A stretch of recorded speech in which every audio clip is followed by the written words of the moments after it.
Now, your attentions are required in order to solve this question that we just discussed in the earlier module.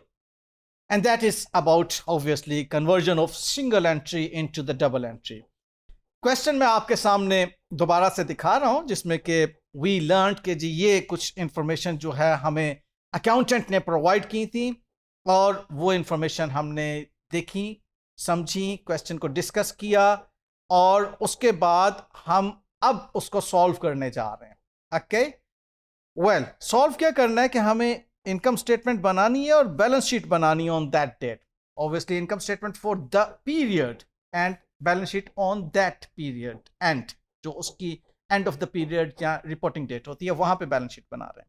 तो देखिएगा, आपके पास income statement के लिए ये for the year ended period हमने mention कर दिया. सेल्स, ये सेल्स आपकी 9720 क्रेडिट सेल्स. अब मैं अज्यूम कर रहा हूं, आपके साथ थोड़ा सा एड्रेस कर लूं, मैं अज्यूम कर रहा हूं कि आपके पास इस वक्त वो क्वेश्चन रिटर्न मौजूद है, उसकी स्लाइड आपके सामने ओपन होंगी या आप उसका प्रिंट आउट अपने सामने रखेंगे तो इस क्वेश्चन को ज़्यादा अच्छा आप सॉल्व कर सकेंगे या सीख सकेंगे, समझ सकेंगे. अगर नहीं मौजूद तो पॉज लीजिए, फौरन उसका प्रिंट आउट अपने हाथ में रखिए. Calculator, pen, copy should be very much ready with you and then you will see how well you learn कि इस क्वेश्चन में आपकी conversion of single entry into double entry जो होने जा रही है वो कितनी अच्छी आपको समझ आती है. Okay, so please get ready for learning this conversion from single entry into double entry. तो आपके पास जो इस वक्त डेटर्स का अकाउंट नजर आ रहा है उसमें से आपको क्रेडिट सेल्स मिलेगी 9720 की, जो कि आपने डेटर्स को देखा कि डेबिट हो रहा है, यहां पर आपने सेल्स में उसे ले लिया, तो इन अ वे ये आपने उसका क्रेडिट इफेक्ट लिया. फिर कैश सेल्स, आप 2 कॉलम कैश बुक में जाइए, वहां पर आपको डेबिट साइड पर सेल्स नजर आ रही है, रिसीट साइड पर 500 की. तो all together your total amount of sales is 10,220. तो यहां पर सेल्स का क्रेडिट इंपैक्ट आ गया. ये जो है ये सेल्स का क्रेडिट इंपैक्ट है और उसका डेबिट इंपैक्ट जो है वो आपको डेटर्स में और कैश बुक में मिल रहा है. अब ये ओपनिंग स्टेटमेंट ऑफ अफेयर्स से आपको ओपनिंग इन्वेंट्री की अमाउंट मिल गई. ओके, आप देखते जाएं साथ साथ. आपके सामने जो इस वक्त क्वेश्चन ओपन है, नहीं ओपन तो प्लीज ओपन कर लीजिए. I repeat, purchases. अब ये परचेजेस आपकी जो हैं आपको क्रेडिटर्स की क्रेडिट साइड पर मिल रही हैं. ओके, और क्लोजिंग इन्वेंट्री आपको ईयर एंड एडजस्टमेंट में मिल रही है. ईयर एंड एडजस्टमेंट से आपने ये उसका क्रेडिट इफेक्ट लिया, यानी कि आपने माइनस करना है इसको. ओके, ये माइनस किया, ये दोनों आपकी फिगर्स जो हैं वो प्लस हो रही हैं. ओपनिंग इन्वेंट्री एंड परचेजेस, ये उसके आप यूं कह लीजिए कि डेबिट इफेक्ट आ गए. और ये इन्वेंट्री का क्रेडिट इफेक्ट अल्टीमेटली आपके पास ये कॉस्ट ऑफ गुड सोल्ड की अमाउंट आ गई, that you will subtract from the sales and will get gross profit. ये उसका एक मैथमेटिकल आउटकम आ गया, ग्रॉस प्रॉफिट जिसे हम कहते हैं. उसमें से अब आपने रेंट एक्सपेंस को माइनस करना है. अच्छा, रेंट एक्सपेंस के लिए आप ये वर्किंग देख लें, ये वाली वर्किंग. इसमें कैश से रेंट पे हो रहा है, बैंक कॉलम में आपको रेंट नजर आ रहा है पेमेंट साइड पर, और आपको ईयर एंड एडजस्टमेंट नजर आ रही है रेंट की.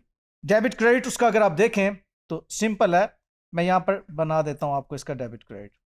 रेंट डेबिट हो रहा है, कैश क्रेडिट हो रहा है, बैंक क्रेडिट हो रहा है और पेएबल क्रेडिट हो रहा है. अब ये आपकी लर्निंग बड़ी मजे की होनी चाहिए. ये 3 क्रेडिट हैं, कैश 50 से, बैंक 200 से और पेएबल 50 से. ये तो आपको कैश बुक में नजर आ रहे हैं, ये आप बैलेंस शीट में देखेंगे लायबिलिटीज के अंदर. ओके, क्योंकि पेएबल है ना, अभी पे नहीं हुआ था. और ऑल टुगेदर इन सबका total 300 is appearing here in your profit और loss account. Then comes general expense 180.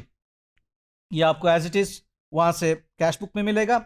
Depreciation, ये डिप्रीसिएशन जो है 10% ऑफ योर फिक्स्ड एसेट है, ईयर एंड एडजस्टमेंट में लिखा हुआ है, देख लीजिए आपको नजर आ रही है. ईयर एंड एडजस्टमेंट्स ओपन कीजिए, डिप्रीसिएशन आपको दिख रही है वहां पर 10% ऑफ फिक्स्ड एसेट्स. तो फिक्सचर जो है 800 क्या है, उसका 10% 80, and this 80 is your depreciation expense, आपने यहां पर ले लिया, और उसका क्रेडिट हम बैलेंस शीट में शो करेंगे अकुमुलेटेड डेप्रिसिएशन के तौर पर। आइए बैलेंस शीट को देखते हैं। ये सबसे पहली आइटम आपको बैलेंस शीट में डेप्रिसिएशन माइनस होती हुई नजर आ रही है। 720 से आपकी इस वक्त बैलेंस शीट में फिक्सचर की अमाउंट नजर आ रही है। क्लोजिंग इन्वेंट्री, जो मैंने आपसे कहा था कि आपने परचेजेस को क्रेडिट किया, क्लोजिंग इन्वेंट्री एसेट में जो डेबिट की, वो आपको एसेट में उसका दिख रहा है impact. Trade receivable, closing balance of trade receivable देखिएगा, ट्रेड रिसीवेबल का अकाउंट ओपन कीजिए, उसका carry forward balance, closing balance, वो यहां पर बैलेंस शीट एसेट में आएगा। इसी तरह से बैंक का और कैश का भी closing balance, closing balance means जो आपका रिपोर्टिंग डेट पे उसका बैलेंस बन रहा है, that you would be carrying in the balance sheet, इसीलिए उसको कैरी फॉरवर्ड कहते हैं। ओके, आप कैरी करते हैं, इसको कैरिंग अमाउंट भी कहते हैं। यहां से वो फॉरवर्ड होके अगले साल में जाएगा। ऑलराइट, ऑनर्स इक्विटी का ओपनिंग बैलेंस आपको स्टेटमेंट ऑफ अफेयर्स से मिलता है जी। जो स्टेटमेंट ऑफ अफेयर में आपका ओपनिंग बैलेंस होता है, उसे यहां पर आप लेते हैं, उसके बाद उसमें प्रॉफिट और ड्राइंग्स की एडजस्टमेंट करते हैं। ऑब्वियसली अगर कोई फ्रेश कैपिटल होगा तो इसमें ऐड हो जाएगा, and you will get this closing balance of honours equity 6.1 million और 6100 वट एवर, अगर ये रुपीज में। ओके, देन आपकी लायबिलिटीज, ट्रेड पेएबल, आपको closing balance carry forward balance जो है ट्रेड पेएबल का या क्रेडिटर्स अकाउंट का, वो इधर रखना है। और वो जो आपको याद है रेंट पेएबल की हमने अकाउंटिंग एंट्री की थी 50 की, ये वो रेंट पेएबल आपकी लायबिलिटी यहां पर आ गई। टोटल लायबिलिटीज आपने लिख ली, और ये आपका 6800 is the total of your balance sheet, जिससे कि हमें मालूम हो गया हमारे रिसोर्सेज जो कि एसेट्स हैं, रिसोर्सेज आपके बराबर हो गए क्लेम्स के। Okay, so this is how we convert our single entry into the double entry system. Okay, क्योंकि डबल एंट्री का एंड रिजल्ट क्या है, we are able to get balance sheet and we are able to prepare the income statement और statement of profit और loss. इस learning को बड़ा मजबूत कीजिए, बार बार इसको प्रैक्टिस कीजिए, और फिर फर्दर जो आपको प्रैक्टिस मटेरियल दिया जाए अच्छा सा लर्न करें उसे। Thank you.